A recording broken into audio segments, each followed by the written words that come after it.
Hello, I am Elisia Mitchell, and I just finished watching Dan Pink's TED Talk, Puzzle of Motivation. From this video, I learned different motivational strategies that we can use, not only as he was talking about in business, but in the classroom. It's surprising to realize that people are more motivated by internal growth than they are by money. And especially from the examples that he gave, the last example that he talked about, the encyclopedia versus the Wikipedia, where you have people being paid to write these encyclopedias, and then Wikipedia, which is completely, free. They're doing this for nothing, and it's been, extremely successful as compared to just written encyclopedias. With that, it immediately made me think about my classroom students and working for grades, because obviously the kids aren't working for money, they're working for their grades, and what would motivate them to want to do better in the classroom, to want to do better and better themselves. And obviously it would be applying this in the classroom in a way that the students feel like they are working for a goal to better themselves, working towards a goal at their own pace and for themselves, instead of saying, okay, now we're going to spend 45 minutes, on this one math lesson. Everyone has to do it the same. Everyone has to be on the same pace, and everyone has to follow the same schedule. It would be more of an open time for them where they can explore the problem, where they can find different ways to solve it for themselves instead of having to follow this one straight path that everyone else has to follow.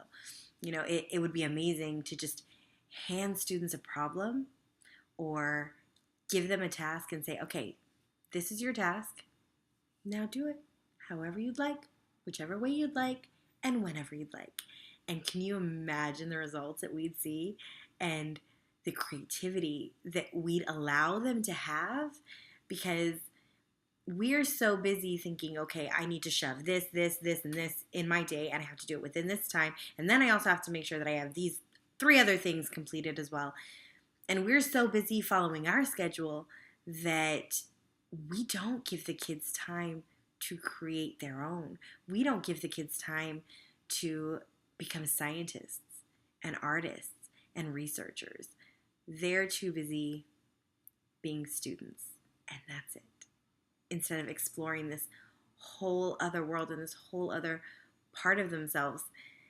And the way he talked about with the companies, with Google and the Australian company that I can't remember the name of right now, where the people on their teams are given so much freedom with their time, and their greatest creations and their greatest accomplishments happen during this time that they were given to not do nothing, but to choose what they want to do. I would love to be able to experiment with this in a classroom and maybe block off a certain amount of time a day to just say, okay, this is your time. Whatever we've done all day long, whatever you struggled with or wanted to learn more about, or, want to, if it's even a book, if you want to reread it just because you want to, that would be beautiful. And it would be amazing to see what they would do and to learn so much more about our kiddos just based on, what they choose during this free time, or what was it called, a FedEx time, where they have to produce something. They have to do something. It's just their choice on what they do. I very much enjoyed this TED Talk. Thank you.